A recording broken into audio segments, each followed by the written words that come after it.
Chauhan entertainment channel देखने वाले सारे ही दर्शकों ਨੂੰ जीत हरजीत ਵੱਲੋਂ प्यार भरी सत श्री अकाल। दोस्तों हर बार ਅਸੀਂ ਕਿਸੇ ਨਾ ਕਿਸੇ ਅਦੀਬ ਸ਼ਖਸੀਅਤ ਨੂੰ ਲੈ ਕੇ ਤੁਹਾਡੇ ਰੂਬਰੂ ਹੁੰਨੇ ਆ। ਇਸ ਵਾਰ ਅਸੀਂ ਗੱਲਬਾਤ ਕਰ ਰਹੇ ਹਾਂ ਪੰਜਾਬੀ ਦੇ ਲੇਖਕ ਤੇ ਨਸ਼ਾ ਛਡਾਊ ਕੇਂਦਰ ਸੰਗਰੂਰ ਦੇ ਪ੍ਰੋਜੈਕਟ ਡਾਇਰੈਕਟਰ ਮੋਹਨ ਸ਼ਰਮਾ ਜੀ ਨਾਲ। ਆਓ ਸਵਾਗਤ ਕਰਦੇ ਹਾਂ ਮੋਹਨ ਸ਼ਰਮਾ ਜੀ। ਸ਼ਰਮਾ ਜੀ ਤੁਹਾਡਾ ਬਹੁਤ ਬਹੁਤ ਸਵਾਗਤ। ਚਾਹਨ ਸਾਹਿਬ मैं भी चौहान एंटरटेनमेंट के सूझवान दर्शकों बड़े अदब नाल सत श्री अकाल बुलाते हैं।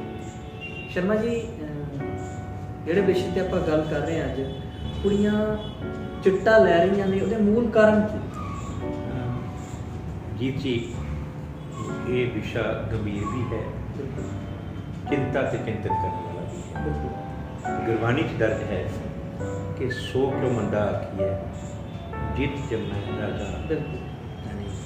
एक माँ के रूप च, एक भैन के रूप च, एक धी के रूप च जिहड़ी औरत है वो समाज की सिरजनहारी है। पर जिहड़ी सिरजनहारी है उस दे हथ च जदों चिट्टे दियां कुड़ियां उस दे हथ च जदों वो चिट्टे नूं सेवन कर रही हैं तो इस समाज की तबाही है। बिल्कुल बहुत बड़ा भला।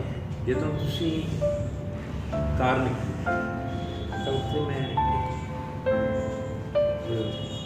पिछले समय चालू करवाया पंजाब के मुख्यमंत्री कैप्टन अमरिंदर सिंह 2017 के कैंटू उन्होंने सामने जिस उन्होंने खुले तौर पर कहा कि जिहड़ियां पंजाब दीयां लड़कियां वो भी चिट्टे की वरतों करदियां। चिट्टे की वरतों है जिहड़ी वो या तो ऑयल पेपर से पा के सूप भी कर रही है या इंजैक्शन भी ला रही है। बिल्कुल जिहड़ा एक गंभीर मुद्दा है ये।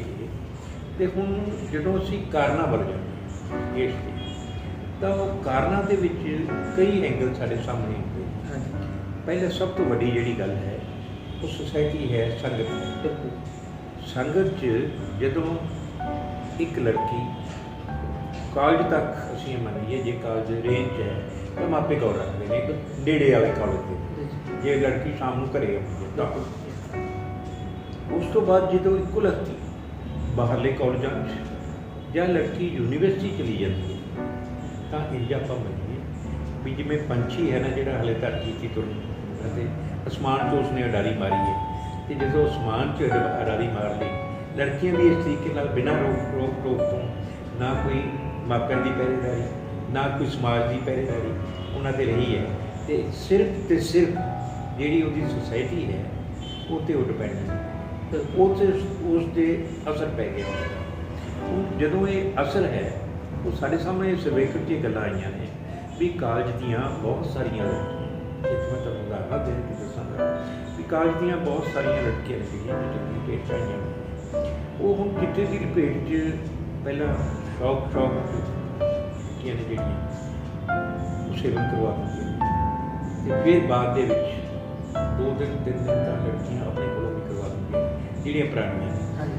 उस तो बाद फिर वो पिछे हट जांदियां रोज़ की महंगा जान लेवा नशा करवावे भी करो। उस तो बाद फिर पहला जो घर तो खर्च आता वो पढ़ाई का वाला पैसा वो चिट्टे से शुरू हो जाता है। अच्छा उस पहली गल वो इतना पहला है पुराना भी जो मापे वोट कहना भी फीस भेजनी है आ लोड़ पैगी आ लोड़ पैगी मापे बिटों बाहर पैसा भेजी। पर दूजी स्टेज है जी ना उस तो बाद क्रॉस हो जाती है मापे थोड़ी कितना उत्थे फिर दूजी है जी अगली स्टेज है कि दुकान में मैं गल कर रहा फिर वो देव व्यापार का काम।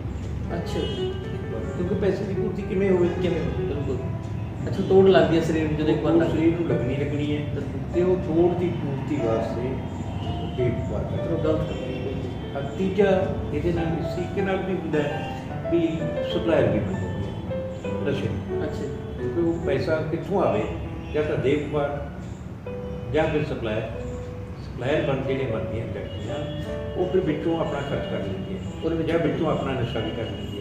तो इस तरीके दी बहुत सारिया लड़कियां ने जिहड़ियां पढ़िया भी गई ने पुलिस की गिरफ्त हुई है। बिल्कुल उसका कारण ये बनना दूजा जिहड़े परिवारक संस्कार ने ना परिवार के कई बारी कुड़ी का बाप ਕਈ ਵਾਰੀ ਕੁੜੀ ਦਾ ਭਰਾ ਇਹੋ ਜਿਹੇ ਕੰਮ ਕਰਦਾ ਹੈ ਹਾਂਜੀ ਚਿੱਟੇ ਤੇ ਉਹ ਮਨੁੱਖੀ ਮਨ ਹੈ, ਉਹ ਅਸਰ ਤਾਂ ਪੈਂਦਾ ਹੈ। ਉਹਦੇ ਵੀ ਅਸਰ ਪਰ ਉਸ ਵੇਲੇ ਨਾ ਜਿਹੜੀ ਮੇਰੇ ਧਿਆਨ 'ਚ ਹੈ ਉਸ, ਕਿਉਂਕਿ ਸਾਡੇ ਕੋਲੇ ਭੈਣਾਂ ਆ ਰਹੀਆਂ ਨੇ ਮੁੰਡਿਆਂ ਨੂੰ ਨਸ਼ਾ ਛਡਾਉਣ ਵਾਸਤੇ, ਉੱਥੇ ਭੈਣਾਂ ਨੇ ਜਿਹੜੀਆਂ ਉਹ ਸੇਧ ਵੀ ਕੰਮ ਕਰਦੀਆਂ ਨੇ, ਹੌਸਲਾ ਵਧਾਊ ਕੰਮ ਕਰਦੀਆਂ ਨੇ, ਉਹਨੂੰ ਮੁੰਡੇ ਨੂੰ ਲੜਕੇ ਨੂੰ ਮੁੱਖ ਧਾਰਾ 'ਚ ਲਿਆਉਣ ਵਾਸਤੇ ਯਤਨ ਕਰਦੀਆਂ ਨੇ। ਉੱਥੇ ਤਾਂ ਅਸਰ ਤੋਂ ਉਹ ਬਚ ਜਾਂਦੀਆਂ ਨੇ। ਹਾਂਜੀ ਜਿਵੇਂ ਮੈਂ ਸ਼ੁਰੂ 'ਚ ਹੀ ਕਿਹਾ ਵੀ ਸਮਾਜਿਕ ਪਹਿਰੇਦਾਰੀ ਵੀ ਹੈ, ਮਾਪਿਆਂ ਦੀ ਪਹਿਰੇਦਾਰੀ, ਉੱਥੇ ਤਾਂ ਇਹ ਗੱਲ ਪਹੁੰਚਾ ਦਿੰਦੀ ਹੈ। ਜਦੋਂ ਫਿਰ ਖੁੱਲ੍ਹੇ ਮਾਹੌਲ 'ਚ ਚਲੇ ਜਾਂਦੇ ਨੇ ਤਾਂ ਉੱਥੇ ਫਿਰ ਨਸ਼ੇ ਦੀ ਗੱਲ ਕੇ ਇਸ ਤਰੀਕੇ ਨਾਲ ਦੱਸਦੀ। ਇੱਕ ਜਿਹੜਾ ਹੋਰ ਐਂਗਲ ਆਇਆ ਹੈ, ਉੱਥੇ ਇਹ ਹੈ ਵੀ ਜਵਾਨੀ ਹੈ, ਜਵਾਨੀ ਜਿਹਦੇ ਬਾਰੇ ਪ੍ਰੋਫੈਸਰ ਮੋਹਨ ਸਿੰਘ ਨੇ ਲਿਖਿਆ ਕਿ ਆਈ ਜਵਾਨੀ ਚੱਲ ਮਸਤਾਨੀ ਨਹੀਂ ਲੁਕਾਇਆ ਲੁਕਦੀ, ਗਿੱਠ ਗਿੱਠ ਪੈਰ ਜਿਵੇਂ ਤੋਂ ਉੱਚੇ ਮੋਢਿਆਂ ਉੱਤੋਂ ਥੁੱਕਣ ਵਾਲੀ ਜਿਹੜੀ ਸਟੇਜ ਹੈ, ਇੱਥੇ ਤੇ ਉਹਦੇ ਜਿਹੜੇ ਜੀਵਨ ਸਾਥੀ ਪ੍ਰਤੀ, ਆਪਣੇ ਪ੍ਰੇਮੀ ਪ੍ਰਤੀ ਜਿਹੜੇ ਸੁਪਨੇ ਨੇ, ਉਹਦਾ ਵੀ ਰੰਗ ਚੜ੍ਹਦਾ। ਬਿਲਕੁਲ। ਤੇ ਕਈ ਵਾਰੀ ਪ੍ਰੇਮ ਜਾਲ ਜਦੋਂ ਫਸਦੀ ਹੈ ਨਾ, ਤੇ ਸਾਡੀ ਮੁੰਡਿਆਂ ਦੀ 71% ਜਵਾਨੀ ਹੈ ਜਿਹੜੀ ਉਹ ਨਸ਼ੇ ਦੀ ਦਲਦਲ 'ਚ। ਅੱਛਾ ਜੀ। ਮੁੰਡਾ ਜਿਹੜਾ ਮੁੰਡਾ ਤੇ ਕੁੜੀ ਦਾ ਅਫਸਰ ਮਾਸ ਹੋ ਗਿਆ, ਮੁੰਡਾ ਚਿੱਟਾ ਲੈਂਦਾ, ਹਾਂਜੀ ਫਿਰ ਉਸਨੇ ਸ਼ੌਕ ਹੀ ਨਹੀਂ, ਕਈ ਵਾਰੀ ਕੁੜੀ ਨੂੰ ਦੇਖਦਾ ਸੀ ਝੂਟਾ ਲੈ ਯਾਰ ਉਹ ਲੜਕੀ ਨੂੰ ਦਲਦਲ ਉੱਥੇ ਵੀ ਸੰਗਤ ਦੀ ਅਸਰ ਕਰਦੀ ਹੈ, ਉੱਥੇ ਵੀ ਸੰਗਤ ਕਰਦੀ ਹੈ। ਮਤਲਬ ਵੱਖਰੇ ਵੱਖਰੇ ਐਂਗਲ ਤੋਂ ਜੇ ਦੇਖਿਆ ਜਾਵੇ, ਜਿਹੜਾ ਮੂਲ ਆਪਾਂ ਕਾਰਨ ਲੱਭੀਏ ਉਹ ਕਿਤੇ ਨਾ ਕਿਤੇ ਅਸਰ ਸੰਗਤ ਦਾ ਹੀ ਹੈ। ਤੀਜਾ ਪਤੀ ਹੈ। ਹਾਂਜੀ ਬਹੁਤ ਸਾਰੇ ਕੇਸ ਮੇਰੇ ਸਾਹਮਣੇ ਨੇ ਵੀ ਜਿੱਥੇ ਪਤੀ ਨੇ ਟੋਕਰ ਰਾਖੀ ਤੋਂ ਬਚਣ ਵਾਸਤੇ ਆਪਣੀ ਪਤਨੀ ਨੂੰ ਛੱਡ ਤੇ ਬਾਅਦ 'ਚ ਇਹ ਵੀ ਮੇਰਾ ਗਿਲ ਸੀ ਕਿ ਜੀਵਨ ਕੇ ਰੂਪ ਹੋ ਰਹੀ ਹੈ, ਸਾਡੀ ਜਿਹੜੀ ਆਉਣ ਵਾਲੀ ਔਲਾਦ 'ਤੇ ਕੀ ਅਸੀਂ ਦੱਸ ਸਕਦੇ ਉਹ ਇੰਗਲਿਸ਼ ਖਤਮ। ਤੇ ਉਹ 3-4 ਕਾਰਨ ਨੇ ਜਿਹੜੇ ਨਾ, ਮਹਿੰਗੀ ਜਿਹੜੀ ਸ਼ਾਹੀ ਠਾਠ ਵਾਲੀ ਜ਼ਿੰਦਗੀ ਜਿਉਣੀ ਹੈ, ਉਹ ਸ਼ਾਹੀ ਠਾਠ ਵਾਲੀ ਜ਼ਿੰਦਗੀ ਇਹਦੇ ਉਹ ਵੀ ਇਸ ਤਰੀਕੇ ਨਾਲ ਕਰ ਦਿੰਦੀ ਹੈ। ਇੱਥੇ ਇੱਕ ਮੈਂ ਗੱਲ ਕਰਾਂਗਾ ਤੁਹਾਡੇ ਨਾਲ ਵੀ ਜਿਹੜਾ ਤਾਂ ਅਮੀਰ ਤਬਕਾ ਉਹਨਾਂ ਦੀਆਂ ਕੁੜੀਆਂ ਨੇ, ਉੱਥੇ ਤਾਂ ਜਿਹੜੀ ਪੈਸੇ ਦਾ ਐਂਗਲ ਹੈ ਨਾ, ਪੈਸੇ ਦੀ ਚਾਦਰ ਹੈ ਜਿਹੜੀ ਉਹਨੇ ਢੱਕਿਆ ਹੋਇਆ। ਪਰ ਜਿਹੜੀ ਵੱਧ ਵਰਗੀ ਲੜਕੀਆਂ ਨੇ, ਗਰੀਬ ਲੜਕੀਆਂ ਯੂਨੀਵਰਸਿਟੀ ਚਲੀ ਗਈਆਂ, ਉੱਥੇ ਫਿਰ ਆਹ ਕੰਮ ਹੋ ਰਿਹਾ। ਮੈਂ ਤੁਹਾਨੂੰ ਇਹ ਗੱਲ ਕਹਿ ਰਿਹਾ ਨਾ, ਤੁਹਾਨੂੰ ਮੈਂ ਇੱਕ ਸੈਕਿੰਡ ਗੱਲ ਨਾਲ ਤੁਹਾਡੇ ਨਾਲ ਗੱਲ ਕਰ ਰਿਹਾ। ਮੇਰਾ ਮਾਪਿਆਂ ਨੂੰ ਵੀ ਸੁਨੇਹਾ ਇਸ ਮਾਮਲੇ ਨਾਲ, ਪਿੱਛੇ ਜੇ ਹੋਇਆ ਸੀ ਮੇਰੇ ਸੰਪਰਕ ਮੋਹਾਲੀ ਦੇ SDM ਆਏ ਸੀ, ਜਿਨ੍ਹਾਂ ਨੇ ਇਹ ਦੱਸਿਆ ਸੀਗਾ ਵੀ ਮਾਲਵੇ ਦੀਆਂ ਕੁਝ ਲੜਕੀਆਂ ਜਿਹੜੀਆਂ ਇੱਥੇ ਪੜ੍ਹਨ ਆਉਂਦੀਆਂ ਨੇ, ਉਹ ਇਹ ਜਿਹੀ ਫਿਰ ਵਿੱਚ ਵੱਧ ਜਾਂਦੀਆਂ। ਅੱਛਾ। ਤੇ ਉਹਨਾਂ ਦੇ ਮਾਪਿਆਂ ਨੂੰ ਬੁਲਾ ਕੇ ਮੈਂ ਇਹ ਕਿਹਾ ਵੀ ਤੁਸੀਂ ਆਪਣੀਆਂ ਲੜਕੀਆਂ ਨੂੰ ਘਰੇ ਲੈ ਕੇ ਨਿਗਰਾਨੀ ਰੱਖੋ, ਇਹ ਠੀਕ ਰਾਹ 'ਤੇ ਨਹੀਂ ਚੱਲ ਰਹੀਆਂ। ਮਤਲਬ ਇਹ ਐਂਗਲ ਸਾਡੇ ਸਾਹਮਣੇ ਆ ਰਿਹਾ। ਬਿਲਕੁਲ। ਸ਼ਰਮਾ ਜੀ, ਜਿਵੇਂ ਤੁਸੀਂ 71% ਮੁੰਡਿਆਂ ਦੀ ਗੱਲ ਕਰਤਾ, 71% ਤੁਸੀਂ ਕਿਹਾ ਵੀ ਮੁੰਡੇ ਨਸ਼ੇ ਕਰ ਰਹੇ ਨੇ, ਤੁਹਾਡੇ ਲੰਬਾ ਤਜਰਬਾ ਤੁਹਾਡਾ, ਕਿੰਨੇ ਪ੍ਰੈਸ਼ਰ ਕੁੜੀਆਂ ਤੋਂ ਲੱਗਦਾ ਵੀ ਨਸ਼ੇ ਦੀ ਗਿਰਫਤ? ਹਾਂ, ਇਹ ਮੈਂ ਦਾਅਵੇ ਨਾਲ ਤਾਂ ਨਹੀਂ ਕਹਿ ਸਕਦਾ, ਕਿਉਂਕਿ ਇਸ ਕਰਕੇ ਨਹੀਂ ਆਉਂਦਾ ਵੀ ਲੜਕੀਆਂ ਖੁੱਲ੍ਹੇ ਤੌਰ 'ਤੇ ਆ ਨਹੀਂ ਰਹੀਆਂ, ਸ਼ਰਮ ਵੀ ਉਹਨਾਂ ਦੇ ਅੰਗ ਸੰਗ ਹੈਗੀ ਹੈ। ਪਰ 20 ਤੋਂ 25% ਜੋ ਸਾਹਮਣੇ ਆ ਰਹੇ ਨੇ ਤੱਥ, ਉਹਦੇ ਵਿੱਚ 20 ਤੋਂ 25% ਲੜਕੀਆਂ ਨੇ ਜਿਹੜੀਆਂ ਕਾਲਜਾਂ ਯੂਨੀਵਰਸਿਟੀਆਂ ਚਲੀਆਂ ਗਈਆਂ, ਉਹ ਇਹ ਦਲਦਲ 'ਚ ਆ ਰਹੀਆਂ। ਬਿਲਕੁਲ। ਸ਼ਰਮਾ, ਜਿਹੜੀਆਂ ਕੁੜੀਆਂ ਨਸ਼ਾ ਛੱਡਣਾ ਚਾਹੁੰਦੀਆਂ ਉੱਥੇ ਸਮੱਸਿਆਵਾਂ ਕੀ ਪੇਸ਼ ਆਉਂਦੀਆਂ? ਇੱਥੇ ਦੋ ਗੱਲਾਂ ਮੈਂ ਕਹਾਂਗਾ ਵੀ ਨਸ਼ੇ 'ਚੋਂ ਜਿਹੜਾ ਛੱਡਣ ਵਾਲੀਆਂ ਲੜਕੀਆਂ, ਪਹਿਲੇ ਤਾਂ ਇਹ ਮੰਨੋ ਵੀ ਉਹ ਨਸ਼ੇ 'ਚੋਂ ਜੇ ਦਲਦਲ 'ਚੋਂ ਨਿਕਲਣਾ ਚਾਹੁੰਦੀਆਂ ਨੇ, ਇੱਕ ਐਂਗਲ ਹੈ ਵੀ ਉਹ ਮਾਨਸਿਕ ਤੌਰ 'ਤੇ ਇਸ ਚੋਂ ਦਲਦਲ ਚੋਂ ਨਿਕਲਣ ਵਾਸਤੇ ਤਿਆਰ। ਇਹ ਤਾਂ ਗੱਲ ਸਾਡੇ ਸਾਹਮਣੇ ਕਲੀਅਰ ਹੈ। ਹੁਣ ਇਹ ਵੀ ਉਹਨਾਂ ਦਾ ਇਲਾਜ ਕੀਤਾ ਕਿਵੇਂ ਜਾਵੇ। ਇਸ ਵੇਲੇ ਉਂਝ ਤਾਂ ਵੱਡੇ ਸ਼ਹਿਰਾਂ ਇਹ ਸਮਾਂ ਜੇ ਤੁਸੀਂ ਵੀ ਦੇਖਿਆ, ਸੋਸ਼ਲ ਮੀਡੀਆ 'ਤੇ ਵੀ ਸਾਡੇ ਸਾਹਮਣੇ ਆ ਰਿਹਾ, ਵੈਸੇ ਵੀ ਸਾਨੂੰ ਪਤਾ ਲੱਗਦਾ ਵੀ ਕਈ ਸ਼ਹਿਰਾਂ ਦੇ ਵਿੱਚ ਨਾ ਬੋਰਡ ਲਾਏ ਹੋਏ, ਧੱਬਾ ਵੀ ਸਿਰ ਨਾਲ ਸਿਰ ਵੀ ਚੁੱਕਣਾ। ਜਦੋਂ ਬੋਰਡ ਲੱਗਿਆ ਹੋਇਆ ਵੀ ਇੱਥੇ ਲੜਕੀਆਂ ਦਾ ਨਸ਼ਾ ਵੀ ਛਡਾਇਆ ਜਾਂਦਾ, ਇਹ ਜੇ ਬੋਰਡ ਲੱਗੇ ਉਹ ਮਹਿੰਗੇ ਵੀ ਨੇ ਜ਼ਿਆਦਾ, ਅਤੇ ਪਹੁੰਚ ਤੋਂ ਬਾਹਰ ਜਦੋਂ ਇੱਕ ਦਿਨ ਦਾ ਹਜ਼ਾਰਾਂ ਦਾ ਖਰਚਾ, ਉਹ ਤਾਂ ਇਹਨਾਂ ਦੇ ਲੜਕੇ ਦੇ ਪਹੁੰਚ ਨਹੀਂ ਹੈ। ਪੰਜਾਬ ਦੇ ਵਿੱਚ ਇੱਕ ਤਾਂ PGI ਹੈ, ਦੂਸਰਾ ਕਪੂਰਥਲਾ ਸਰਕਾਰੀ ਤੌਰ ਦੋ ਸਾਡੇ ਕੋਲ ਸੈਂਟਰ ਹੈਗੇ ਨੇ, ਦੋਨਾਂ ਜਗ੍ਹਾ ਦੇ ਉੱਤੇ ਅਪਰੋਚ ਕਰਕੇ ਨਸ਼ਾ ਛੁਡਵਾਇਆ ਜਾ ਸਕਦਾ। ਹੁਣ ਜਿਹੜੀ ਇੱਥੇ ਤੁਸੀਂ ਗੱਲ ਵੀ ਨਸ਼ਾ ਉਹ ਛੱਡਣਾ ਚਾਹੁੰਦੇ ਹੋ ਤੇ ਨਸ਼ਾ ਛਡਵਾਇਆ ਕਿਵੇਂ ਜਾਏਗਾ? ਇੱਥੇ ਵੀ ਗੰਭੀਰ ਪ੍ਰਸ਼ਨ ਫੇਰ ਆ ਗਿਆ, ਜ਼ਿੰਦਗੀ ਨਾਲ ਜੁੜਿਆ ਹੋਇਆ ਆ ਗਿਆ, ਫਿਊਚਰ ਨਾਲ ਉਹਨਾਂ ਦੇ ਭਵਿੱਖ ਨਾਲ ਜੁੜਿਆ ਹੋਇਆ ਹੋ ਗਿਆ। ਇੱਥੇ ਮੈਂ ਇੱਕ ਗੱਲ ਕਹਾਂਗਾ, ਪਹਿਲੀ ਗੱਲ ਤਾਂ ਫਰਕ ਚਾਹੇ ਉਹ ਕਪੂਰਥਲੇ ਜਾਂਦੇ ਨੇ ਚਾਹੇ ਪੀਜੀਆਈ ਜਿਹੜਾ ਦਵਾਈਆਂ ਨੇ ਮੈਡੀਸਨ ਦੀ ਚੀਜ਼ ਇਹ ਤਾਂ ਇਹਨਾਂ ਦੇ ਸਰੀਰ ਨੂੰ ਤੋੜ ਦੂਰ ਕਰਨ ਵਾਸਤੇ। ਠੀਕ ਹੈ। ਜਿਹੜੇ ਮੂਲ ਕਾਰਨ ਨੇ ਮਾਨਸਿਕ ਤੌਰ ਤੇ ਉਹਨੂੰ ਦਲਦਲ ਚੋਂ ਕਰਨਾ ਹੈ, ਉਹ ਨਰੋਲ ਦਵਾਈਆਂ ਨੇ ਨਹੀਂ ਕਰਨਾ। ਉਹਦੇ ਵਾਸਤੇ ਜਿਹੜਾ ਮੇਰਾ ਹੈ ਵੀ ਇਹਨਾਂ ਦੀ ਵਿਲ ਪਾਵਰ ਸਟਰੋਂਗ ਹੋਣੀ ਚਾਹੀਦੀ ਹੈ, ਇਹਨਾਂ ਕੋਲ ਨੈਤਿਕ ਕਦਰਾਂ ਕੀਮਤਾਂ ਦਾ ਪਾਠ ਹੋਣਾ ਚਾਹੀਦਾ ਹੈ, ਇਹਨਾਂ ਕੋਲ ਫਿਊਚਰ ਦੀ ਆਉਣ ਵਾਲੇ ਸਮੇਂ ਦੀ ਵਿਉਂਤ ਹੈ ਤੇ ਉਹ ਜਿਹੜੀ ਵਿਉਂਤ ਹੁੰਦੀ ਹੈ ਉਹਦੇ ਵਾਸਤੇ ਧਰਮ ਤੇ ਸਾਹਿਤ ਤੇ ਕਿਰਤ ਦਾ ਸੰਕਲਪ ਤੇ ਉਸਨੇ ਇੱਕ ਲੜਕੀ ਨੇ ਚੰਗੀ ਪਤਨੀ ਕਿਵੇਂ ਬਣਨੀ, ਚੰਗੀ ਭੈਣ ਕਿਵੇਂ ਬਣਨੀ, ਚੰਗੀ ਮਾਂ ਕਿਵੇਂ ਬਣਨੀ, ਇਹਦਾ ਪਾਠ ਹੈ ਜਿਹੜਾ ਉਹਦੇ ਵਾਸਤੇ ਤੇ ਇਹ ਮੰਨੋ ਕਿ ਸਾਨੂੰ ਜਦੋਂ ਇਹ ਕੰਮ ਕਰਨਾ ਹੈ ਤਾਂ ਉਹਦਾ ਭਰਾ ਵਾਲਾ ਕੰਮ ਵੀ ਕਰਨਾ ਪਏਗਾ, ਉਹਦੇ ਬਾਬਲ ਵਾਲਾ ਕੰਮ ਵੀ ਕਰਨਾ ਪਏਗਾ ਤੇ ਫਿਰ ਉਹ ਨਸ਼ੇ ਦੀ ਮੁਕਤ ਹੋ ਸਕਦੀ ਹੈ। ਅੱਛਾ ਮੈਂ ਸਿੱਖਿਆ ਅਦਾਰਿਆਂ ਦੀ ਤੁਸੀਂ ਗੱਲ ਕਰੀ ਕਿ ਜਿਹੜੇ ਉੱਚ ਸਿੱਖਿਆ ਅਦਾਰੇ ਨੇ ਉਹਨਾਂ ਦੇ ਵਿੱਚ ਨਸ਼ਾ ਜਿਹੜਾ ਪਹੁੰਚ ਕਰ ਚੁੱਕਿਆ, ਉੱਥੇ ਸਪਲਾਇਰ ਕਿਵੇਂ ਯਾਨੀ ਕਿ ਸਪਲਾਈ ਕਿਵੇਂ ਹੁੰਦੀ ਹੈ, ਤੁਸੀਂ ਉਹਨੂੰ ਕਿਵੇਂ ਸਮਝਦੇ ਹੋ? ਕਿਉਂ ਉੱਥੋਂ ਜਿਵੇਂ ਇਹੀ ਜਿਹੜੇ ਨਸ਼ੇ ਹੁੰਦੇ ਨੇ ਇਹੀ ਨਸ਼ੇ ਸਪਲਾਈ ਕਰਦੇ ਜਾਂ ਉੱਥੋਂ ਬੰਦੀਆਂ ਹੋਰ? ਦੇਖੋ ਪਹਿਲੀ ਗੱਲ ਤਾਂ ਇਹ ਹੈ ਕਿ ਜਿਹੜਾ ਪੈਸਾ ਹੈ ਪਾਣੀ का पी लेते हाँ हाँ बिल्कुल। दूसरा है कारोबार भी बन गई बिल्कुल। हाँ पहली गल तो नशे के जोड़े सप्लायर ने थोड़ी मैं तो दस देना कि पिछले जे हुआ भी लुधियाने एक स्मगलर फड़िया गया, वो स्मगलर जो फड़िया जो उसकी तलाशी ली वो चिट्टा भी फड़े गया तो नाल कागजां की लिस्टां दे नाल जिहड़े मुंडे अच्छा वो लिस्ट फड़ी गई सी। ਹੁਣ ਇਹਦਾ ਮਤਲਬ ਹੈ ਜਿਹੜੇ ਕਾਗਜ਼ ਵੇਚਣ ਵਾਲੇ ਨੇ ਉਹਨਾਂ ਨੇ ਸੈਂਸਰ ਛੱਡੇ ਹੋਏ ਨੇ, ਉਹ ਚਾਹੇ ਕਾਲਜ ਦੀ ਕੰਟੀਨ ਤੇ ਮਿਲਦੇ ਨੇ ਚਾਹੇ ਕਾਲਜ ਦੇ ਗੇਟ ਤੇ ਮਿਲਦੇ ਨੇ, ਉਹ ਸਪਲਾਈ ਕਰ ਦਿੰਦੇ। ਬਿਲਕੁਲ ਉਹਨਾਂ ਕੋਲੇ ਸਾਧਨ ਤੇ ਨੈਟ ਵਾਲਾ ਜਿਹੜਾ ਬੁਣਿਆ ਪਿਆ ਉਹ ਸਪਲਾਈ ਵਾਲੀ ਕੋਈ ਗੱਲ। ਦੂਸਰਾ ਜਿਹੜੀ ਸਪਲਾਈ ਹੈ ਜਿਹੜੇ ਆਪਾਂ ਲੜਕੀਆਂ ਦੀ ਗੱਲ ਕਰਦੇ ਜਿਹੜੀਆਂ ਨਸ਼ੇ ਦੀ ਗੱਲ ਕਰ ਉਹਨਾਂ ਨੇ ਨਸ਼ੇ ਦੀ ਪੂਰਤੀ ਕਰਨੀ ਹੈ। ਇਕਨੋਮਿਕਲ ਜਿਹੜਾ ਪੈਸਾ ਹੈ ਉਹ ਚਾਹੇ ਇੱਧਰ ਪੜ੍ਹਾਈ ਵਾਲਾ ਪੈਸਾ ਡਿਵੈਲਪ ਹੋ ਗਿਆ ਪਰ ਉਹਦੇ ਨਾਲ ਉਹਨਾਂ ਦਾ ਨਹੀਂ 5-6 ਹਜ਼ਾਰ ਦਾ ਚਿੱਟਾ ਰੋਕਦਾ ਉਸ ਕਰਦਾ ਫਿਰ ਉਹ ਇਸ ਪੂਰਤੀ ਵਾਸਤੇ ਦੇ ਵਪਾਰ ਦਾ ਕੰਮ ਪਹਿਲੀ ਗੱਲ ਦੇਰ ਦਾ ਧੰਦਾ ਜਿਹੜਾ ਕ੍ਰਾਈਮ ਵਾਲਾ ਉਹ ਵਧ ਰਿਹਾ ਤਾਂ ਦੇਰ ਦਾ ਧੰਦਾ ਕਰਨਾ ਹੈ ਤਾਂ ਮੁੰਡੇ ਵੀ ਗੁੰਡਾ ਹੋਣੇ ਨੇ ਕੁੜੀਆਂ ਵੀ ਜੀ ਮੁੰਡੇ ਬੰਨੇ ਵੀ ਤਾਂ ਕਿਤੇ ਤੋਂ ਪੈਸੇ ਦਾ ਕਰਨਾ ਹੀ ਹੈ ਉਹ ਕ੍ਰਾਈਮ ਵਾਲਾ। दूसरा ਜਿਹੜੀਆਂ ਲੜਕੀਆਂ ਨੇ ਉਹ ਸਪਲਾਇਰ ਛੇ ਇੱਕ ਜਲੰਧਰ ਦੀ ਲੜਕੀ ਫੜੀ ਗਈ ਹੈ, ਉਹ ਨਸ਼ਾ ਵੇਚਣ ਵਾਸਤੇ ਪਹੁੰਚੀ ਹੋਈ ਸੀ, ਲਿਸਟ ਉਹਦੇ ਕੋਲੇ ਸੀ ਸਪਲਾਈ ਵਾਸਤੇ। ਪੰਜਾਬ ਯੂਨੀਵਰਸਿਟੀ ਦੀ ਤੁਸੀਂ ਗੱਲ ਦੱਸ ਰਹੇ ਸੀ। ਹਾਂ ਜਦੋਂ ਤੁਸੀਂ ਪੰਜਾਬ ਯੂਨੀਵਰਸਿਟੀ ਦੀ ਮੈਂ ਗੱਲ ਕਰਾਂਗਾ ਨਾ ਤਾਂ ਦੇਖੋ ਤਰ੍ਹਾਂ ਤਰ੍ਹਾਂ ਦੇ ਹੱਥ ਕੱਢੇ ਨੇ ਜਿਹੜੇ ਸਪਲਾਇਰ ਨੇ ਉਹ ਕਰ ਰਹੇ ਨੇ ਤੇ ਇਹ ਹੋਮ ਡਿਲੀਵਰੀ ਦੀ ਤਰ੍ਹਾਂ ਹੈ ਜਿਹੜਾ ਚਿੱਟਾ ਹੈ। ਉੱਥੇ ਇਹ ਹੈ ਵੀ ਪੰਜਾਬ ਯੂਨੀਵਰਸਿਟੀ ਦੇ 2 ਗੇਟ ਨੇ, ਇੱਕ ਪੀਏ ਵਾਲੇ ਪਾਸੇ ਇੱਕ 7-8 ਸੈਕਟਰ। ਉੱਥੇ ਜਿਹੜਾ ਗੇਟ ਹੈ ਉੱਥੇ ਇੱਕ ਪਰੌਂਠੇ ਬਣਾਉਂਦਾ ਸੀ। ਅੱਛਾ। ਤੇ ਪਰੌਂਠੇ ਬੜੇ ਸਵਾਦੀ। ਅੱਛਾ। ਉੱਥੇ ਕੁੜੀਆਂ ਦਾ ਕੋਈ ਮੁੱਠ ਰਹਿੰਦਾ ਸੀ ਉਹ। ਅੱਛਾ। ਤੇ ਮੁੰਡਿਆਂ ਦਾ ਵੀ ਰਹਿੰਦਾ ਸੀ ਕੁੜੀਆਂ ਦਾ ਵੀ। ਅੱਛਾ। ਜਾ ਕੇ ਖਾਂਦੇ ਹੋਸਟਲ ਦੇ ਪਰੌਂਠੇ ਨਾ ਖਾਂਦੇ ਉਹ ਪਰੌਂਠੇ ਖਾਂਦੇ। ਬਾਅਦ 'ਚ ਹਾਈ ਕੋਰਟ ਦੇ ਵਕੀਲ ਨੇ ਧਿਆਨ 'ਚ ਲਿਆਂਦਾ ਹੈ, ਉਹਨੇ ਅੱਗੇ ਹਾਈ ਕੋਰਟ ਧਿਆਨ 'ਚ ਉਹਦਾ ਭੁੱਖਾ ਵਗੈਰਾ ਉਹ ਚੁਕਾਇਆ ਗਿਆ।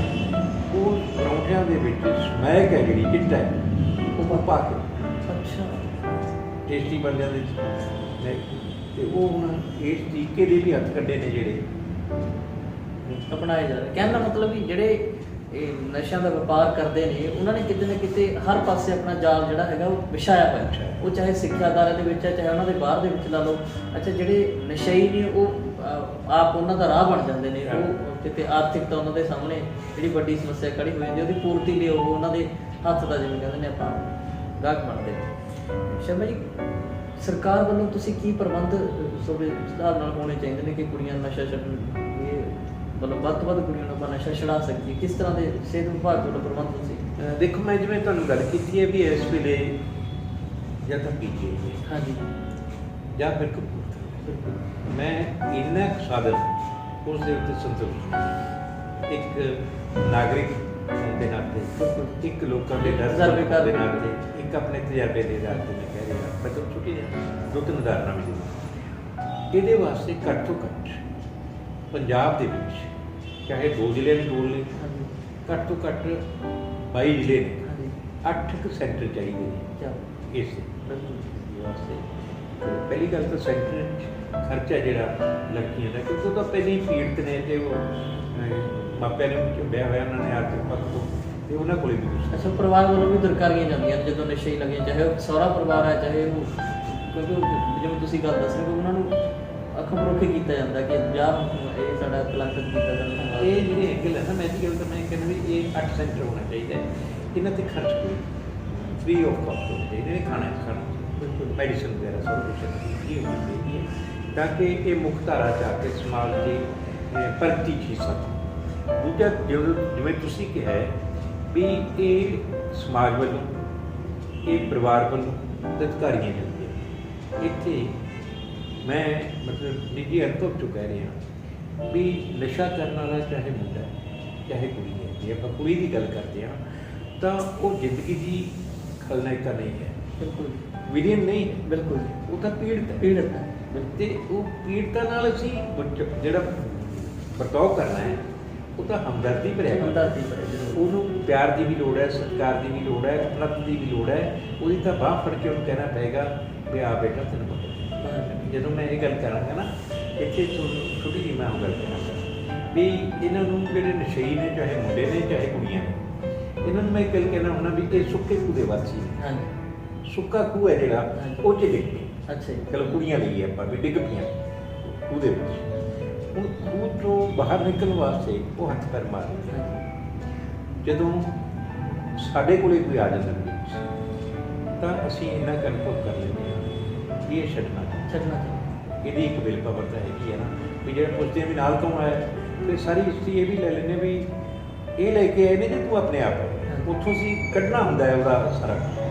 ਹੁਣ ਉਹ ਜਿਹੜੇ ਸੁੱਕੇ ਖੂਹ ਦੇ ਵਾਸੀ ਨੇ, ਉਹਨਾਂ ਨੂੰ ਜਿਹੜਾ ਕੱਢਣਾ ਹੈ ਉਹਦੇ ਵਾਸਤੇ 3 ਜਣਿਆਂ ਦੀ ਸਹਾਇਤਾ ਲੋੜ ਹੈ। ਪਹਿਲੀ ਜਿਹੜਾ ਅੰਦਰ ਡਿੱਗਿਆ, ਦੂਸਰਾ ਜਿਹੜੇ ਉਹਨੂੰ ਕੱਢਣ ਵਾਲੇ ਨੇ, ਤੀਸਰੇ ਮਾਪੇ। ਹੁਣ ਜਿਹੜੇ ਅਸੀਂ ਸੈਂਟਰ ਦੀ ਮੈਂ ਗੱਲ ਕਰਨਾ, ਉਹ ਜੇ ਇਸ ਤਰੀਕੇ ਨਾਲ ਹੋਵੇ, ਪੇਂਡੂ ਭਾਸ਼ਾ 'ਚ ਮੈਂ ਕਹਾਂ ਵੀ ਉਹਨਾਂ ਨੂੰ ਲੱਜ ਸਿੱਟੀ ਜਾਵੇ, ਲੱਜ ਸਿੱਟ ਕੇ ਉਹਨਾਂ ਨੂੰ ਇੱਕ ਸੁਨੇਹਾ ਦਿੱਤਾ ਜਾਵੇ ਵੀ ਅਸੀਂ ਬੇਟਾ ਲੱਜ ਸਿੱਟ ਰਹੇ ਹਾਂ, ਫੜ ਲਓ ਘੁੱਟ ਕੇ, ਅਤੇ ਕੱਢਣ ਵਾਲੇ ਸਵੇਰ ਹੋਣ ਉਹ ਬਾਹਰ ਨਿਕਲ ਸਕਦੀ ਹੈ, ਆਸਾਨੀ ਨਾਲ ਨਿਕਲ ਸਕਦੀ ਹੈ। ਮਾਪਿਆਂ ਦੀ ਹੌਸਲਾ ਅਫਜ਼ਾਈ ਹੋਵੇ ਵੀ ਜਾਣੀ ਕਿ ਦੋਨੋਂ ਤਰਫ ਤੋਂ, ਜਿਵੇਂ ਆਪਾਂ ਦਵੱਲਾ ਜੋੜ, ਜਿਵੇਂ ਤੁਸੀਂ ਗੱਲ ਕਰਦੇ ਹੋ, ਉਹ ਇਹ ਜ਼ਰੂਰੀ ਹੈ, ਤਾਂ ਹੀ ਜਿਹੜਾ ਆਪਾਂ ਉਹਨੂੰ ਬਾਹਰ ਕੱਢ ਸਕਦੇ ਹਾਂ। ਤਾਂ ਅਸੀਂ ਮੁੱਖ ਧਾਰਾ 'ਚ ਲਿਆ ਸਕਦੇ ਹਾਂ।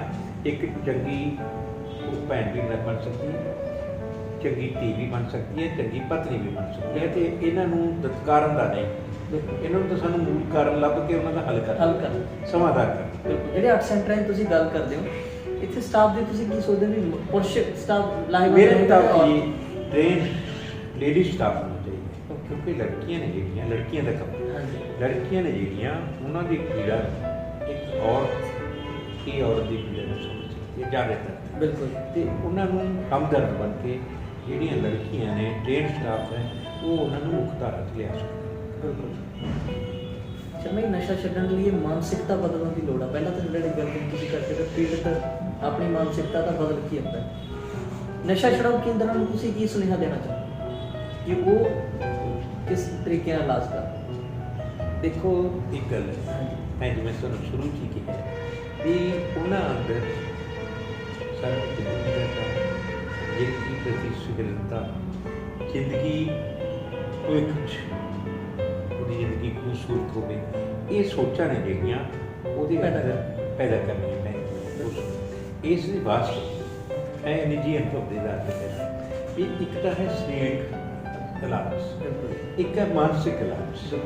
ਜਿਹੜਾ ਸਰੀਰਕ ਇਲਾਜ ਹੈ ਉਹ ਤਾਂ ਦਵਾਈਆਂ ਸਿਰੇ ਦਾ ਉਹਦੀ ਤੋੜ ਖਤਮ ਕਰਦੀ, ਪਰ ਮਾਨਸਿਕ ਤੌਰ 'ਤੇ ਇੱਕ ਚੰਗੀ ਧੀ ਬਣਾਉਣ ਵਾਸਤੇ, ਚੰਗੀ ਪਤਨੀ ਬਣਾਉਣ ਵਾਸਤੇ, ਚੰਗੀ ਭੈਣ ਬਣਾਉਣ ਵਾਸਤੇ, ਉਹਨੂੰ ਸਾਨੂੰ ਧਰਮ ਨਾਲ ਵੀ ਜੋੜਨਾ, ਉਹਨੂੰ ਸਾਨੂੰ ਸਾਹਿਤ ਨਾਲ ਵੀ ਜੋੜਨਾ, ਉਹਨੂੰ ਸਾਨੂੰ ਕਿਰਤ ਨਾਲ ਵੀ ਜੋੜਨਾ, ਕਿਉਂਕਿ ਵੇਦ ਤੋਂ ਵੀ ਬੜਾ ਕੁਝ ਨਿਕਲੇ। ਬਿਲਕੁਲ ਇਹ ਤਿੰਨਾਂ ਦਾ ਸੰਕਲਪ ਸਾਨੂੰ ਦੇਣਾ ਪਏਗਾ ਅਤੇ ਫਿਰ ਆਦਰਸ਼ ਜਿਹੜਾ ਉਹਦਾ ਰੂਪ ਹੈ ਉਹਨੂੰ ਵਧੀਆ ਰੂਪ ਦਿੱਤਾ ਜਾ ਸਕਦਾ। ਮੈਂ ਛੋਟੀ ਜਿਹੀ ਤੁਹਾਨੂੰ ਇੱਕ ਗੱਲ ਮੈਂ ਕਿ ਕਿਸੇ ਨੇ ਨਾ, ਮੈਂ ਉਹੀ ਕਰਮ ਹੈ ਜਿਹੜਾ ਹੋਣਾ ਚਾਹੀਦਾ, ਜਿਹੜਾ ਸੈਂਟਰ ਜਦੋਂ ਤੁਸੀਂ ਕਹਿੰਦੇ, ਕਿਸੇ ਨੇ ਨਾ ਬੁੱਤ ਘਾੜੇ ਨੇ ਬੁੱਤ ਬਣਾਇਆ, ਬੁੱਤ ਬੜਾ ਖੂਬਸੂਰਤ ਪੱਥਰ ਤੋਂ ਬੁੱਤ ਬਣਾਇਆ, ਅਤੇ ਉਹ ਇੱਕ ਵਿਅਕਤੀ ਆਇਆ ਕੋਈ, ਉਹ ਬੁੱਤ ਨੂੰ ਦੇਖ ਕੇ ਆਸ਼ਰਸ਼ ਕਰ ਬੁੱਤ ਘਾੜਾ ਲਾ ਕੇ ਬੈਠੇ, ਉਹਨੂੰ ਕਹਿੰਦਾ ਵੀ ਸੱਜਣਾ ਤੇ ਬੁੱਤ ਬੜਾ ਪਿਆਰਾ, ਇਹ ਬਣਾਇਆ ਕਿਵੇਂ ਹੈ? ਉਹ ਹੱਸ ਕੇ ਬੁੱਤ ਘਾੜਾ ਕਹਿੰਦਾ ਇਹ ਜਿਹੜਾ ਬੁੱਤ ਹੈ ਨਾ ਸੱਜਣਾ, ਇਹ ਤਾਂ ਇਹ ਪੱਥਰ ਦੇ ਵਿੱਚ ਹੀ ਸੀ, ਮੈਂ ਤਾਂ ਵਾਧੂ ਪੱਥਰ ਹਟਾਤਾ ਤੇ ਮੂਰਤੀ ਬਾਹਰ ਨਿਕਲੇ। ਦਰਅਸਲ ਇਹ ਹੈ ਵੀ ਇਹਨੂੰ ਸਾਡਾ ਜਿਹੜਾ ਕੰਮ ਹੈ ਨਾ, ਜਿਵੇਂ ਕਿਸੇ ਸੱਜਣ ਦੇ ਬੋਲ ਨੇ ਵੀ ਇੱਕ ਪੱਥਰ ਕੀ ਵੀ ਤਕਦੀਰ ਬਦਲ ਸਕਤੀ ਹੈ, ਸ਼ਰਤ ਇਹ ਹੈ ਕਿ ਉਸੇ ਸਲੀਕੇ ਸੇ ਤਰਾਸ਼ਣ ਦੀ ਲੋੜ ਹੈ, ਇਹਨਾਂ ਨੂੰ ਸੇਧ ਦੇਣ ਦੀ ਲੋੜ ਹੈ, ਇਹਨਾਂ ਦੇ ਅੰਦਰ ਜ਼ਿੰਦਗੀ ਦਾ ਚਾਹ ਪੈਦਾ ਕਰਨਾ, ਤਾਂ ਹੀ ਜਿਹੜਾ ਹੈਗਾ ਉਹ ਜੇ ਆਪਾਂ ਮੁੱਖ ਧਾਰਾ ਜਿਹੜਾ ਜੀਵਨ ਹੈਗਾ ਉਹ ਆ ਸਕਦਾ। ਬਿਲਕੁਲ ਬਹੁਤ ਸੋਹਣਾ ਸੁਨੇਹਾ ਤੁਸੀਂ ਦੇ ਰਹੇ ਹੋ। ਵਿਵਸਥਾ ਕੀ ਹੋਣੀ ਚਾਹੀਦੀ ਹੈ ਸ਼ਰਮਾ ਜੀ? ਜਿਵੇਂ ਆਪਾਂ ਸਿਹਤ ਵਿਭਾਗ ਦੀ ਗੱਲ ਕरें, 8 ਸੈਂਟਰਾਂ ਦੀ ਤੁਸੀਂ ਮੰਗ ਕਰਦੇ ਹੋ, ਮੂਲ ਤੌਰ 'ਤੇ ਪਰਿਵਾਰਾਂ ਨੂੰ ਵੀ ਤੁਸੀਂ ਇਹ ਗੱਲ ਕਰ ਰਹੇ ਹੋ ਕਿ ਉਹਨਾਂ ਨੂੰ ਅੱਗੇ ਆਉਣਾ ਚਾਹੀਦਾ, ਇਹਨਾਂ ਨੂੰ ਦੁਰਕਾਰ ਹੋਣਾ ਚਾਹੀਦਾ, ਹੋਰ ਵਿਵਸਥਾ ਕੀ ਹੋਣੀ ਚਾਹੀਦੀ ਹੈ? ਕੋਈ ਮੈਂ ਤੁਹਾਨੂੰ ਇੱਕ ਦੋ ਉਦਾਹਰਨਾਂ ਜੀ ਮੈਂ ਤੁਹਾਨੂੰ ਦੇ ਦੇਵਾਂ, ਉੱਥੇ ਸਾਡੀ ਵਿਵਸਥਾ ਦੀ ਗੱਲ ਆ ਜਾਏਗੀ ਸਾਡੇ ਸਾਹਮਣੇ, ਕਿਉਂਕਿ ਜਿਹੜੇ ਸੈਂਟਰ ਦਾ ਮੈਂ ਸੋਚਦਾ ਇਹ ਸੈਂਟਰ ਮੁੰਡਿਆਂ ਵਾਸਤੇ ਮਰਦਾਂ ਵਾਸਤੇ ਤੇ ਆਉਂਦੇ ਵੀ ਸਾਡੇ ਕੋਲੇ ਨੇ, ਪਰ ਕਿਉਂਕਿ ਨਾਲ ਨਸ਼ਾ ਛਡਾਊ ਕੇਂਦਰ ਜੁੜਿਆ ਹੋਇਆ ਤਾਂ ਉਹ ਕੁਦਰਤੀ ਤੌਰ 'ਤੇ ਲੜਕੀਆਂ ਨੇ ਵੀ ਆਉਣਾ ਹੈ। ਇੱਕ ਲੜਕੀ ਸਾਡਾ ਜਿਹੜਾ ਮਰੀਜ਼ਾਂ ਨੂੰ ਚੈੱਕ ਕਰਨ ਦਾ ਸਮਾਂ ਉਹ ਦਿੰਦਾ, ਕਾਉਂਸਲਿੰਗ ਕਰਦੀ ਹੈ, ਜੜ੍ਹਾਂ ਤੱਕ ਜਾਣਾ ਹੁੰਦਾ ਹੈ, ਘੰਟਾ ਡੇਢ ਘੰਟਾ ਸਾਡਾ ਲੱਗ ਜਾਂਦਾ ਹੈ ਵੀ ਕੀ ਕਾਰਨ ਬਣੇ ਇਹ ਦਲਦਲ ਫਸ ਗਿਆ ਅਤੇ ਹੁਣ ਇਹਦੀ ਮਾਨਸਿਕ ਸਥਿਤੀ ਕੀ ਹੈ, ਇਹ ਸਾਰਾ ਕੁਛ ਕਹਿਣ ਦਾ ਮਤਲਬ ਤੁਸੀਂ ਪਹਿਲਾਂ ਕਰਦੇ ਕਿਤਾਬਾਂ ਪੜ੍ਹਨਾ ਪਏ ਉਹਨੂੰ। ਜਦੋਂ 7:30 ਵਜੇ ਮੈਂ ਜਾਂਦਾ 8:15 ਤੇ 8:30 ਵਜੇ ਦੇ ਵਿਚਕਾਰ, ਅਤੇ ਉਹ ਲੜਕੀ ਅੰਦਰ ਆ ਕੇ ਮੈਨੂੰ ਕਹਿੰਦੀ ਵੀ ਨਸ਼ਾ ਛੱਡਣਾ ਦਵਾਈ ਦੇ, ਉਹ ਆਏ ਦਵਾਈ ਕੋਈ ਦਰਾਜ ਤਾਂ ਪਾ ਕੇ ਫੜਾਈ ਨਹੀਂ, ਵੀ ਕਾਉਂਸਲਿੰਗ ਵੀ ਕਰਨੀ ਹੈ, ਐਂਗਲ ਵੀ ਦੇਖਣੇ ਨੇ। ਮੈਂ ਕਿਹਾ ਬੇਟਾ ਇਹ ਸਮਾਂ ਸਾਡਾ ਮਰੀਜ਼ ਨੂੰ ਚੈੱਕ ਦਾ ਨਹੀਂ ਹੈ, ਤੁਸੀਂ ਦਿਨ 'ਚ ਆਉਣਾ ਸੀ। ਉਹ ਲੜਕੀ ਜਵਾਬ ਦਿੰਦੀ ਜੀ ਮੈਂ ਦਿਨ 'ਚ ਕਿਵੇਂ ਆਊਂ, ਦਿਨ 'ਚ ਮੈਨੂੰ ਲੋਕਾਂ ਦਾ ਮੈਂ ਬਚਾਓ ਵੀ ਕਰਨਾ, ਸ਼ਰਮ ਵੀ ਆਉਂਦੀ ਹੈ। ਦੂਜਾ ਮੇਰਾ ਐਂਗਲ ਸੀਗਾ ਵੀ ਬੇਟਾ ਚਲੋ ਇਹ ਤਾਂ ਹੋ ਗਿਆ, ਤੂੰ ਨਸ਼ੇ ਦੀ ਦੱਸ ਕਿਵੇਂ ਕੀ? ਉਹ ਕਹਿੰਦੀ ਜੀ ਵੀ ਇਸ ਤਰੀਕੇ ਨਾਲ ਮੇਰੇ ਪਤੀ ਨਸ਼ਾ ਕਰਦਾ, ਚਿੱਟਾ ਕਰਦਾ, ਅਤੇ ਉਹਨੇ ਮੈਨੂੰ ਇਸ ਪੇਟ 'ਚ ਲਾ ਲਿਆ, ਅਤੇ ਹੁਣ ਅਸੀਂ ਅੱਡ ਤਾਂ ਇਸ ਕਰਕੇ ਰਹਿ ਰਹੇ ਨੇ ਵੀ ਇਕਨੋਮਿਕਲ ਫੈਕਟਰ ਆ, ਅਤੇ ਹੁਣ ਮੈਂ ਛੱਡਣਾ। ਮੈਂ ਇਹਨੂੰ ਬੜਾ ਮੁਸ਼ਕਿਲ 'ਤੇ ਆਇਆ ਕਿ ਜੇ ਸਰਕਾਰ ਲੜਕੀਆਂ ਵਾਸਤੇ ਸੈਕਰੇਟ ਤੌਰ 'ਤੇ ਇਸ ਤਰੀਕੇ ਨਾਲ ਵੀ ਰਾਤ ਨੂੰ ਵੀ ਹੱਥ ਪਾਇਆ ਜਾ ਸਕਦਾ, ਹੱਥ ਉੱਥੇ ਤਾਂ ਹੀ ਪਾਇਆ ਜਾ ਸਕਦਾ ਕਿ ਜੇ ਲੜਕੀਆਂ ਵਗੈਰਾ ਸੰਭਾਲਣ ਵਾਸਤੇ, ਯਾਨੀ ਕਿ ਉਹ ਹੋਰਾਂ ਹਜ਼ਾਰਾਂ ਪੀੜਤਾਂ ਦਾ ਵੀ ਉਹ ਤੁਹਾਡੇ ਸਾਹਮਣੇ ਸਵਾਲ ਰੱਖ ਗਈ, ਉਹਨਾਂ ਦੇ ਦਿਲ ਦਾ ਵੀ ਪ੍ਰਸ਼ਨ ਰੱਖ ਗਈ ਕਿ ਸਾਡੀ ਜਿਹੜੀ ਵਿਵਸਥਾ ਵੀ ਸਾਨੂੰ ਲੋਕ ਲੱਜ ਵੀ ਨਾਲ ਰੱਖਣੀ ਪੈਣੀ ਹੈ, ਅਤੇ ਸਾਡਾ ਇਹ ਦੁਖਾਂਤ ਹੈ ਕਿ ਅਸੀਂ ਬਾਹਰ ਆਉਣਾ ਵੀ ਚਾਹੁੰਦੇ ਹਾਂ। ਮੈਂ ਉਹਨੂੰ ਅਗਲੇ ਦਿਨ ਦਾ ਕਿਹਾ ਵੀ ਕਿ ਅੱਜ ਦਾ ਦਿਨ ਤੁਸੀਂ ਰਾਤ ਦਾ 6 ਵਜੇ ਹੈ, ਮੈਨੂੰ ਸੀ ਮੈਂ ਸਟਾਫ ਨੂੰ ਰੱਖਾਂਗਾ, ਕਾਉਂਸਲਿੰਗ ਕਰਕੇ ਪਾਵਾਂਗੇ ਕਰ ਪੀੜਾ ਵੀ ਸੀ। ਉਹ ਉਸ ਤੋਂ ਬਾਅਦ ਮੈਂ ਉਹਦੇ ਨਾਲ ਇਹ ਗੱਲ ਕਰਕੇ ਨਾ, ਉਹਨੂੰ ਵੀ ਲੜਕੀ ਦਾ ਕੰਮ ਹੈ, ਸਰਦੀਆਂ ਦੇ ਦਿਨ ਨੇ, ਉਹਨੂੰ ਮੇਰਾ ਦਿਨ ਨਾ ਛੇਤੀ ਸਰਦੀਆਂ ਦੇ ਵਿੱਚ ਮੇਰਾ ਦੇ ਸਾਰਾ ਮੈਂ ਉਹਨੂੰ ਗੇਟ ਤੱਕ ਛੱਡਣ ਵਾਸਤੇ ਲੜਕੀ ਹੋਣ ਦੇ ਨਾਲ, ਅਤੇ ਉਹ ਜਦੋਂ ਗੇਟ 'ਤੇ ਟਪਾਇਆ ਨਾ ਤਾਂ ਉਹ ਭੱਜ ਕੇ ਫੇਰ ਜਿਵੇਂ ਤੜਕ ਦੀ ਮੱਛੀ ਹੁੰਦੀ ਹੈ ਇੰਝ ਭੱਜ ਕੇ ਆਈ, ਲੜਕੀ ਮੇਰੇ ਮਗਰ ਮੁੰਡੇ ਲੱਗੇ ਹੋਏ, ਅਤੇ ਮੈਂ ਵੀ ਮੈਂ ਗੇਟ 'ਤੇ ਕਰ ਗਈ, ਉਹ ਮੁੰਡੇ ਦਰਦਰਾਂ ਦੇ ਸਕੂਲ ਦਾ 7-8 ਮੁੰਡੇ ਉਹ ਐਂ ਲੱਗ ਗਏ। ਫਿਰ ਮੈਂ ਉਹਨੂੰ ਕਿਹਾ ਬੇਟਾ ਤੂੰ ਸਿੱਧੀ ਲੱਗ ਰਿਹਾ, ਯਾਨੀ ਔਰਤ ਹੈ ਜਿਹੜੀ ਨਸ਼ੇ ਕਰਨ ਵਾਲੀ ਔਰਤ ਹੈ, ਇਸ ਪੱਖ ਤੋਂ ਵੀ ਉਹਦੀ ਇੱਜ਼ਤ ਹੋ ਸਕੇ। ਬਿਲਕੁਲ ਉਹੀ ਕਹਿਣ ਦਾ ਮਤਲਬ ਕਿਤਨੇ ਜਿਵੇਂ ਤੁਸੀਂ 8 ਸੈਂਟਰਾਂ ਦੀ ਮੰਗ ਕਰਦੇ ਹੋ, ਇਹ ਵੀ ਮੈਨੂੰ ਇਹ ਲੱਗਦਾ ਵੀ ਇਹ ਵੀ ਹੋਣਾ ਚਾਹੀਦਾ ਵੀ ਪਹਿਚਾਣ ਵੀ ਉਹਨਾਂ ਦੀ ਗੁਪਤ ਹੋਵੇ ਉੱਥੇ। ਹਾਂ, ਪਹਿਚਾਣ ਦੇ ਲਈ ਇਹ ਹੈ ਜੀ, ਮੈਂ ਇਸ ਕਰਕੇ 8 ਸੈਂਟਰ ਵੀ ਕਿਹਾ, ਅਤੇ ਨਾਲ ਪਹਿਚਾਣ ਦੇ ਲਈ ਕੋਡ ਵਰਡ ਦਿੱਤਾ ਜਾਵੇ। ਅੱਛਾ ਜੀ। ਕੋਡ ਵਰਡ ਹੋਵੇ ਉਸਦਾ ਤੇ ਮਿਲਣ ਲਈ ਸਖਤ ਹੋਣ ਦੀ ਹੋਵੇ ਮਰਦਾਂ ਦੀ, ਪਹਿਲੀ ਗੱਲ। ਦੂਸਰੀ ਇਹ ਹੈ ਵੀ ਮਿਲਣ ਲਈ ਇੱਕ ਲਿਸਟ ਜੀ ਬਣਾ ਲਈ ਜਾਵੇ, ਉਹਦੇ ਵਿੱਚ ਉਹਦਾ ਭਰਾ ਜਾਂ ਪਤੀ ਜਾਂ ਮਾਂ 3-4 ਜਾਣੀ ਮਿਲਦੀ ਹੈ। ਤੇ ਦੂਸਰਾ ਇਹ ਵੀ ਇਲਾਜ ਦਾ ਇਹ ਹਿੱਸਾ ਵੀ ਸਮਝੋ ਵੀ ਮਾਂ-ਬਾਪ 24 ਘੰਟੇ ਉੱਤੇ ਨਾ ਰਹੇ, ਮੇਰੇ ਮੁਤਾਬਕ ਸੰਭਾਲਣ ਹੋਵੇ। ਬਿਲਕੁਲ। ਜਦੋਂ ਇਹ ਹੁੰਦਾ ਨਾ ਵੀ ਇੱਕ ਜ਼ਰੂਰੀ ਹੈ ਵੀ ਉਹਨੂੰ ਨਵੇਂ ਮਾਹੌਲ ਦੇ ਵਿੱਚ ਰੱਖਣਾ। ਨਵੇਂ ਮਾਹੌਲ 'ਚ ਜਦੋਂ ਰੱਖਣਾ ਹੈ ਉਦੋਂ ਪੁਰਾਣੇ ਮਾਹੌਲ 'ਚੋਂ ਤੋੜਨਾ ਪਏਗਾ। ਅਦਰਵਾਈਜ਼ ਤਾਂ ਉਹਦਾ ਧਿਆਨ ਉੱਥੇ ਰਹੇ। ਉੱਥੇ ਹੀ ਰਹੇ। ਤੇ ਇਸ ਤਰੀਕੇ ਨਾਲ ਧਾਰਾ 'ਚ ਲਿਆਦਾ ਹੈ, ਕਰਦਾ ਜਾ ਸਕਦਾ ਹੈ ਸਾਡੇ ਨਾਲ। ਉਹੀ ਗੱਲ ਆਉਂਦੀ ਜੀ, ਜਿਵੇਂ ਤੁਸੀਂ ਪਹਿਲਾਂ ਵੀ ਗੱਲ ਕਰ ਰਹੇ ਸੀ ਆਪਾਂ ਕਿ ਸਿਹਤ ਵਿਭਾਗ ਨੂੰ ਵੀ ਚਾਹੀਦਾ ਜਿਵੇਂ ਆਸ਼ਾ ਵਰਕਰ ਦੇ ਥਰੂ ਲਾ ਲਓ ਜਾਂ ਹੋਰ ਜਿਹੜੇ ਇਸ ਸੰਸਥਾ ਨਾਲ ਜੁੜੀਆਂ ਹੋਈਆਂ ਵਰਕਰਸ ਹੈਗੀਆਂ ਨੇ, ਉਹਨਾਂ ਦਾ ਸਹਿਯੋਗ ਲੈ ਕੇ ਇੱਕ ਕਿਤੇ ਨਾ ਕਿਤੇ ਲਿਸਟ ਤਿਆਰ ਕੀਤੀ ਜਾਵੇ। ਹਾਂ, ਇਹਦਾ ਇੱਕ ਚੀਜ਼ ਹੈ ਜੀ ਵੀ ਘੱਟ ਤੋਂ ਘੱਟ ਹੈ, ਜਿਵੇਂ ਲੜਕੀਆਂ ਦਾ ਆਪਣਾ ਸਮਾਜ ਦੇ ਹਿੱਸਾ ਆਪਾਂ ਨੂੰ ਪਤਾ ਹੈ ਵੀ ਲੜਕੀਆਂ ਨੇ ਜਿਹੜੀਆਂ ਉਹ ਆਪਣੀ ਪਹਿਚਾਣ ਗੁਪਤ ਰੱਖ ਇਸੇ ਇਹ ਕਾਰਨ ਕੀ ਹੈ ਕਿ ਉਹ ਅੱਗੇ ਆ ਵੀ ਨਹੀਂ ਰਹੀ, ਅੱਗੇ ਆ ਰਹੀ। ਬਿਲਕੁਲ। ਇਹਦੇ ਵਾਸਤੇ ਇਹ ਹੈ ਵੀ ਆਮ ਆਂਗਨਵਾੜੀ ਵਰਕਰਾਂ ਜਾਂ ਜਿਹੜੀਆਂ ਹੈਲਥ ਵਰਕਰਾਂ ਨੇ, ਇਹਨਾਂ ਦੇ ਡੋਰ ਟੂ ਡੋਰ ਕੈਂਪੇਨ ਇਹਨਾਂ ਨੂੰ ਪਤਾ ਲੱਗ ਸਕਦਾ ਹੈ ਜਦੋਂ ਜਵਾਨ ਲੜਕੀਆਂ ਨਾਲ ਗੱਲਾਂ ਬਾਤਾਂ ਕਰਨਗੇ ਤਾਂ ਉਹ ਜਾਂ ਉਹਦਾ ਹਮਦਰਦ ਬਣ ਕੇ। ਬਿਲਕੁਲ। ਜਦੋਂ ਇਹ ਜਿਹੀ ਹੋਵੇ ਤਾਂ ਲਿਸਟਾਂ ਵਗੈਰਾ ਤਿਆਰ ਕੀਤੀਆਂ ਜਾ ਸਕਦੀਆਂ ਨੇ ਅਤੇ ਉਹਨਾਂ ਨੂੰ ਮੁੱਖ ਧਾਰਾ ਲਿਆਂਦਾ ਜਾ ਸਕਦਾ। ਬਿਲਕੁਲ।